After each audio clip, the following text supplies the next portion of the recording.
Yo, what's up mga ka-recap? This is Himanwa Bali Tagalog Recap. Pero bago tayo magsimula, huwag kalimutang i-like, i-subscribe, at i-click ang notification bell para hindi mo miss ang mas marami pang epic recaps. Let's go! Nagsimula ang kwento sa matinding trapiko sa kalsada. Maingay ang mga busina sa iba't ibang direksyon. Isang magulong araw kung saan nagsisiksikan ang mga tao sa mga bus. Ang iba'y ay nag-uunahan, nagtutulakan at ramdam ang kaguluhan sa paligid. Sa kasunod na eksena, ang bus dumating sa harap ng paaralan. Huminto ito at isa-isang bumababa ang mga estudyante. Sa mga bumababa ay makikita natin ang ating bida na si Songwoo.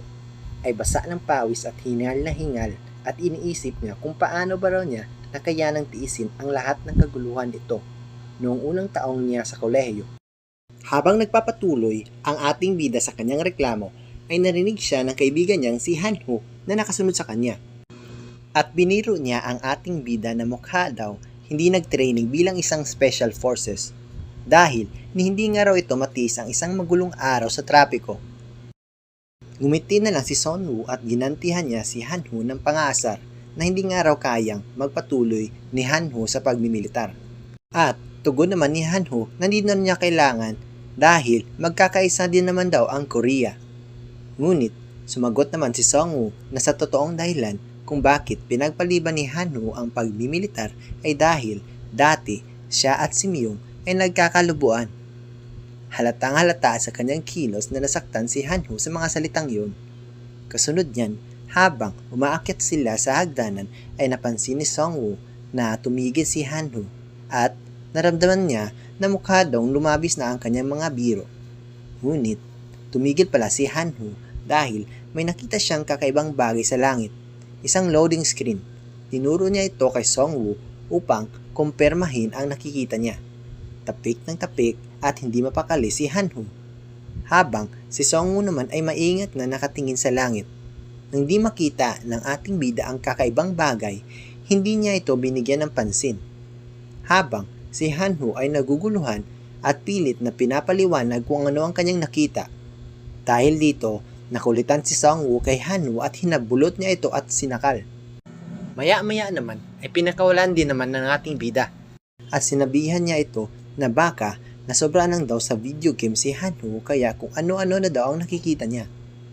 At naniwala naman si Hanho at sinubukang gisingin ang kanyang sarili sa pagsampal sa kanyang mukha. Kasunod niyan ay sinabihan ng ating bida ang kanyang kaibigan na magmadali na lang daw sila dahil hindi siya pwedeng mahuli sa klase. Tugon nga ni Hanho na mas mabuti pa daw ay bago sila pumasok sa klase ay magkape na lang muna sila dahil mukhang litong-lito pa rin ito sa nangyari.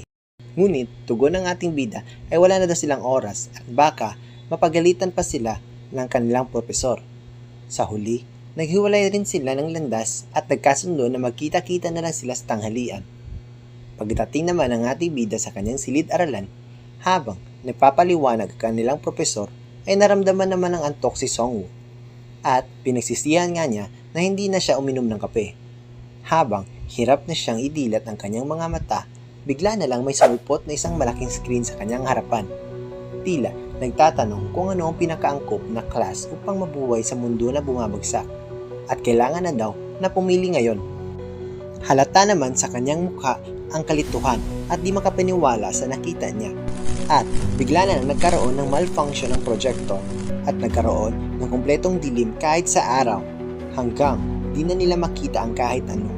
Nang dahil dito, nagsimula na magpanik ang mga estudyante. Napansin naman ng ating bida na hindi ito isang karaniwang blackout.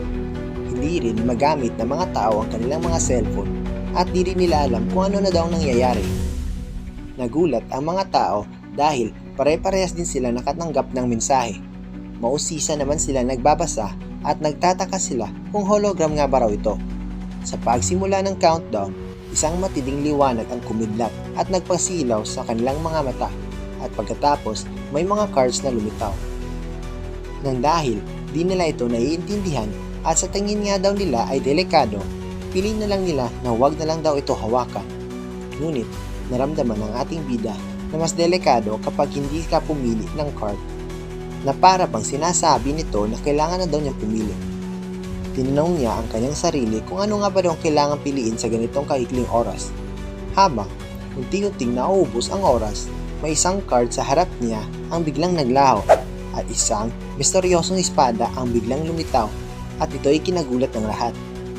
Napagtanto nga ng ating bida na kaya pala nawala ang warrior card na may espada kanina na may dalawang bituin ay dahil ito ay napili ng isa sa mga estudyante. Naisip niya na maaaring magkakaiba ang bilang ng mga bituin na ito. Sa kabila ng lahat, kahit kulang pa ang mga impormasyon na nakuha niya, ay napagdesisyonan niya na piliin na lang ang card na may pinakamaraming bituin. Kasunod niyan ay lumitaw ang mensahe ng kumpirmasyon sa pagpili niya ng card at sabay nito ang kapangyarihan ng isang nekromansero na unti-unting sumanib sa ating bida. Labis siyang nagulat sa pagtanggap ng card at ang kakaibang kapangyarihan na kasama nito. Pagkatapos nito ay lumitaw ang panibagong mensahe na nagsasaad na tapos na daw ang pagpili ng card. Kung hindi daw sila nakapili ay magkakaroon pa rin sila ng isa pang pagkakataon. Kasunod niyan ay tila gulat na gulat ang lahat sa mga pangyayari. Hawak-hawak naman ng estudyante ang espada na siyang nakapili ng warrior card. Bakas nga sa mukhaan at kalituhan at pagdududa ng ibang estudyante na kung totoo bang araw ito. Sabi nga ng baduy na estudyante sa kanila na pinili niya ang warrior card at ang espada na kanyang hawak ay bigla namang daw bumagsak. Sa pagkarinig nito, biglang napaisip ang ating bida na kung ganun, ibig sabihin nga ba raw ay isa na pa rin siyang kumansero? Pero nagtaka pa rin ito dahil parang wala namang kakaiba sa pakiramdam niya. Out of nowhere, nagulat lang sila nang marinig nila ang isang tao na sumisigaw at desperadong naghihingi ng tulong, nagmamakaawa. Tila may isang maliit na nilalang sa kanyang likod na sumasaksak sa kanya. Di nagtagal, bumagsak ito sa sahig habang patuloy siyang sinasaksak ng nilalang ng paulit-ulit. At sa huling pagkakataon, humingi siya ng tulong, ngunit lahat ay natutulala at walang magawa.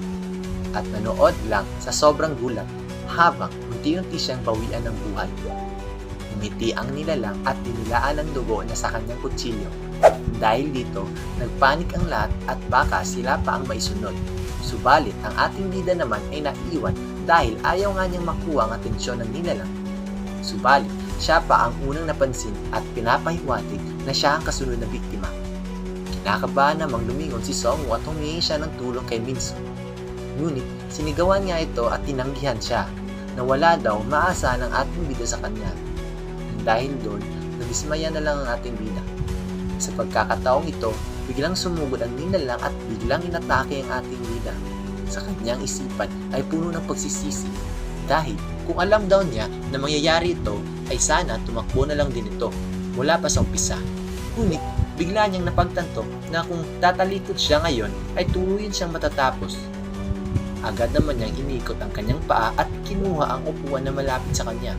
Napansin siya ng nilalang ngunit wala pa rin itong pakialam at nagpatuloy pa rin sa pag-atake. Sa gitna ng desperasyon, hinampas niya ang malakas ng nilalang. Napasigaw nga ito sa lakas ngunit di pa rin tumigil ang ating bida at hinampas pa niya ito ulit hanggang ito'y bumagsak at tubo ang nakahandusay sa sahig. Habang nanginginig ang kanyang mga kamay at hinahabol ang kanyang hininga, napansin nga niya ang katahimikan sa paligid. Ang mga tao ay sobrang natulala sa kanilang mga nasaksihan at parang di makapaniwala sa nangyayari.